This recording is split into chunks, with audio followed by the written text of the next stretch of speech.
Hi, welcome to the Artist Gallery. I'm Mr. Johnson. If you are in my class, I hope that you have your visual journals, your sketchbooks handy, and the copies of the artist images, something to write with so that you can include those right into your book as we go along and talk about this week's artist. So, if you're ready, let's take a look. I'll shrink myself over here. This week's artist is an abstract painter named Mark Rothko. Now, Mark Rothko is an abstract expressionist. He was born in Latvia in 1903, which was then a part of the Russian Empire. And he moved to the United States when he was a kid in 1912. He and his family emigrated to Ellis Island. They crossed the country to Portland, Oregon. Mark Rothko knew 4 languages. He spoke Russian, Lithuanian Yiddish, Hebrew, and English. When he was there, he got a scholarship to Yale, but he thought Yale was elitist and racist, so he dropped out after his sophomore year. Then he moves to New York, where he found his love for painting, inspired by the German expressionist artists and surrealism. He died on February 25th of 1970. So this is the biographical information that you should include in your art journals for the artist Mark Rothko.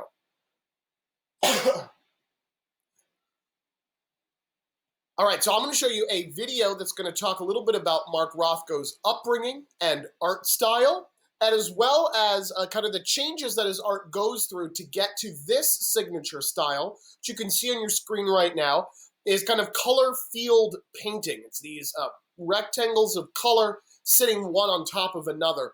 But he doesn't start doing this. He arrives at this a little bit later on into his artistic process. So this video will kind of explain how he gets there, what he does beforehand, and then we will take a look at some of his examples. All right, so here we go for Mark Rothko. You see a painting of a hazy rectangle of color stacked on top of another hazy rectangle of color, and you think to yourself, oh right, a Rothko. I know that guy. But do you know that guy? Why those hazy rectangles? And why should I care? This is the case for Mark Rothko. Marcus Rothkowitz was born in 1903 to a Jewish family in Dvinsk, Russia. They immigrated to Portland, Oregon in 1913, but his father died just months after. Marcus was a good student and won a scholarship to Yale, where he did well and discovered his leftist political leanings, but he dropped out in his second year and moved to New York. It was there he set his mind to becoming an artist and studied at the Art Students League under Max Weber and learned about Cubism and Matisse and the German Expressionists. In the 1930s, he made paintings influenced by Milton Avery and Matisse. He changed his name to Rothko in 1940, and by the mid-40s was trying out a little surrealism, with works like this and this that drew from classical myths, tapping them as symbols to discuss human tragedy. He also copied Juan Moreau a bit by making pieces like this, and Max Ernst a bit with pieces like this. He and his buddy Adolf Gottlieb were reading a bunch of Nietzsche and Jung at the time and thinking about the unconscious. With fascism rampant in Europe and World War II underway, Rothko and other artists of the time thought that following artistic traditions was not only irrelevant but irresponsible. He and Gottlieb wrote a letter to the New York Times in June of 1943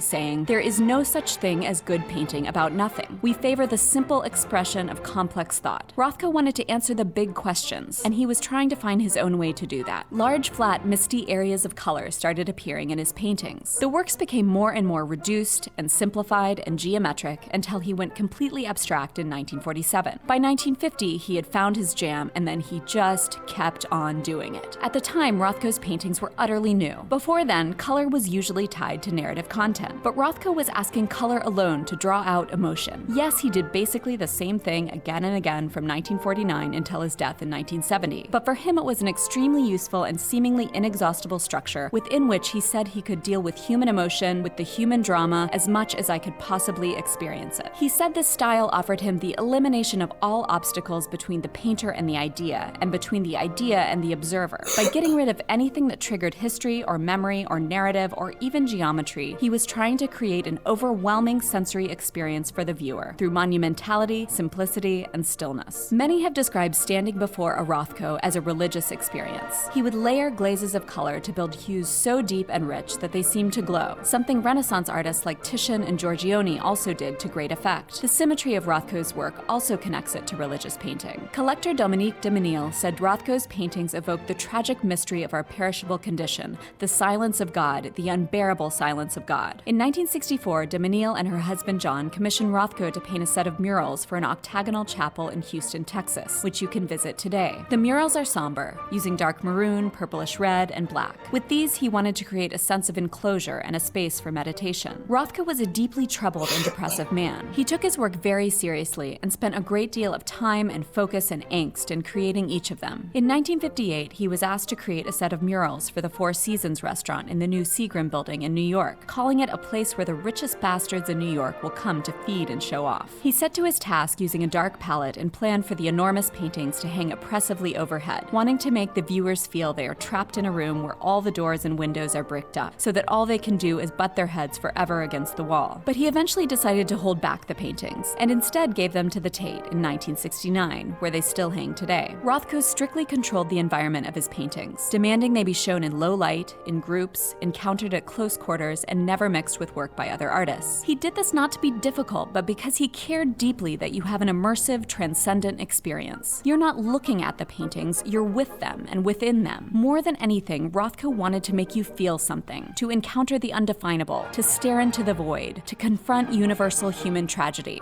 This isn't painting about nothing, it's painting about everything.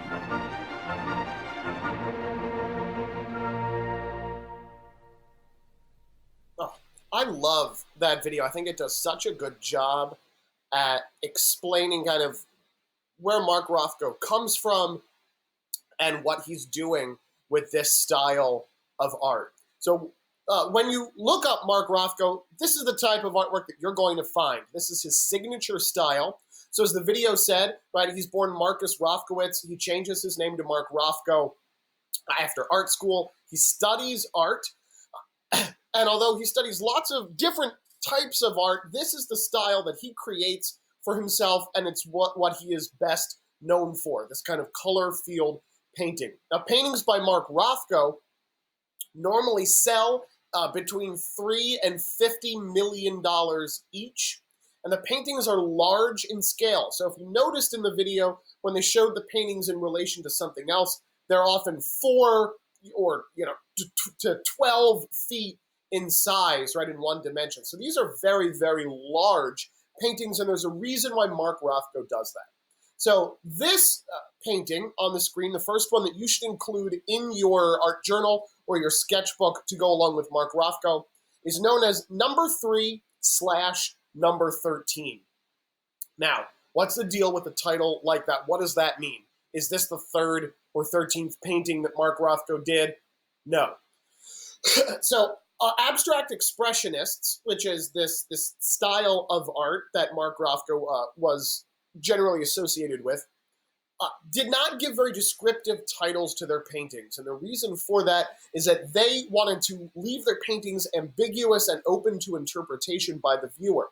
They felt that if they named it something with a metaphorical meaning or symbolic meaning, that it would give too many instructions to the viewer and tell them exactly what to think. The abstract expressionism was not about that. It was about allowing the viewer to perceive, right, their own version of this artwork and what it was about. So Mark Rothko names his paintings either strictly numbers, number 3, number 11, number 14, or a description. There's some called the white stripe or, black, white, and green, things like that. So this is painted in 1949 and is called a color field painting because, as you can see, it's made up of what look like kind of soft, blurry rectangles of different colors. And that's essentially exactly what it is. So when Mark Rothko creates these paintings, he paints the base color first. In this case, it's that really deep orange color that you can see at the bottom and around all these rectangles. So he'll paint that background. And it's not a solid orange, right? A lot of people, when they look at Mark Rothko's work, they say, well, these are just some stripes of color and anyone can do that. Technically, could anyone do this? Sure, but it's not just stripes and bands of color. Each color is made up of multiple thin, uh, translucent layers of tons of variations of each color. So that deep orange in the background is probably made up of 10 different shades of oranges, layered one on top of another so thinly that you can see through each layer. What this does is creates a brighter, a more saturated version of that color. So the color really seems to glow. An image on the screen doesn't quite do it justice. If you see them in person, the colors are so much more saturated. So this particular painting is an early example of the compositional structure that Rothko continues to explore for more than 2 decades. Through these narrowly separated blocks of color kind of hover over this orangey background. Now, the edges of the rectangles or bars are what interest me the most because they're so soft and blurry. And what Mark Rothko does was he'll often feather out the edges of the paint around those rectangles. He wants them to be irregular on purpose because for him, that shows that this is not a machine made, this is not a digital piece, right? This is something that was painted by an artist's hand, and he has gone through, softened those edges. He would go back in with rags and paint thinner and smudge out little areas if the corners were too sharp. He would alter them so that they were not perfect shapes. There was some irregularity to them. So you've got closely related tones in here that seem to kind of just barely pop off the surface, and then polar opposite colors like this green that is kind of bluish green color against this red orange really seems to vibrate against that background because those colors are so opposite of each other. Mark Rothko was quoted as saying, quote, "I'm interested only in expressing basic human emotions, tragedy, ecstasy, doom. If you're moved only by the color, then you miss the point." Now, what does that mean? For Mark Rothko, he looked at these color relationships as representing a human condition. Now, I don't know what condition this particular painting represents. Nobody does. And that's part of the reason why he names it number 3/number 13 and not jealousy or whatever it might be, so that each viewer gets to interpret and experience this painting in their own unique way. And there is no right or wrong explanation of the painting. But for him, it's not just about the colors. And if you say, oh, I like that color combination, that's not what his paintings are about. It's about, do you feel something by these colors? And if you do, excellent. And if you don't, then this one's not for you, and move on. And he was totally fine with that. So let's take a look at another one. This is called Number 10. Painted in 1950. And again, he's got all these different layers of colors that sit one on top of another. Now, what's I think is interesting about this painting is that they're all shades of blue except for that yellow rectangle right in the center. So you have this kind of grayish blue background color that has kind of a darker blue, very thin border. You have this bright blue, these really kind of light sea foamy blue colors at the top and bottom, this gray strip right above the yellow, and then this large kind of yellow rectangle right in the center. And if you can really see these edges at the top of the yellow, and what you notice is that there are so many colors underneath that yellow paint. So some of this, like sea foamy light blue, is actually showing through underneath the yellow. So Mark Rothko probably painted this rectangle the same light blue first, feathered those edges, and then layered multiple yellows on top of that. So again, what does this color combination represent for Mark Rothko? I don't know. If this represents some feeling, right, emotion, and like Mark Rothko said, tragedy, ecstasy, doom, these like existential emotions, then that's awesome. And if it doesn't, well, then that's okay. So I want to show you one more here that you should be including in your art journal and your sketchbook. And this one is called White Center, as you can see because of the white rectangle in the center, painted in 1950. So this is also another kind of red-orange background. So that color would have been painted first. But if you look around the edges, it is not solid. It's a much deeper red around the top, and then a lighter kind of peachy orange color around the bottom. And you can see bits of where the colors poke through, right? Especially in the yellow and the white sections. So you can see that, right, this would be maybe one layer of thin white translucent paint. You can still see that red background through it. This part here is a second layer. It's a little bit more white, but you can still see through it. And then in the center, you get much thicker applications of paint where it becomes a lot more opaque. And then this kind of greenish black stripe right here above the white. So I think this color combination is one of my favorites. It just really jumps out at me, and I find the application of paint so interesting. And I love the blurred and fuzzy edges around all of these rectangles, because what it does is it helps for them to kind of ambiguously move forward and backward in space, right? So if you stare at this painting, do some of these sections seem to come forward and some seem to recede? This was a color technique that Rothko played with, and by blurring those edges, he didn't sit that form right in space. He allowed them to kind of seem to be ambiguous. This painting in 2007 sold for over $72 million in auction, which at the time was one of the highest prices ever for a modern painting to achieve at auction. So here's one that you don't need to include in your notes, but I wanted to show you as a different example. This is a lot more melancholy color combination, titled Blue and Gray from 1962. This painting by Mark Rothko has kind of a purpley grayish background, again with a white, cloud-like rectangle on the top, and then this vibrant blue-violet rectangle on the bottom. Again, the brightness of that blue at the bottom is achieved through layers and layers of different colors, light blues, dark blues, violets, and all of those being stacked one on top of another is what achieves the brightness of this color. That's another example of the wonderful feathery edge that you get around Mark Rothko's color forms. And this is the final one that I'm going to show you. Again, you do not need to include this in your notes. It's called Orange, Red, and Yellow from 1961. And this is one of the paintings where all of the colors are very similar in their color palettes. These are all warm colors. You have this red in the background, which is still pretty thin. So you can even see parts of the canvas through that red. This is not a solid red background. And then these colors of orange here in the center and towards the top, and then this yellow bar across the top. And again, in the yellow, you can really see where those layers of thin washes of paint are sitting, where some you can really see the red through it, and only in these few sections does it look actually yellow. Then this next orange section has a lot of yellow in it as well.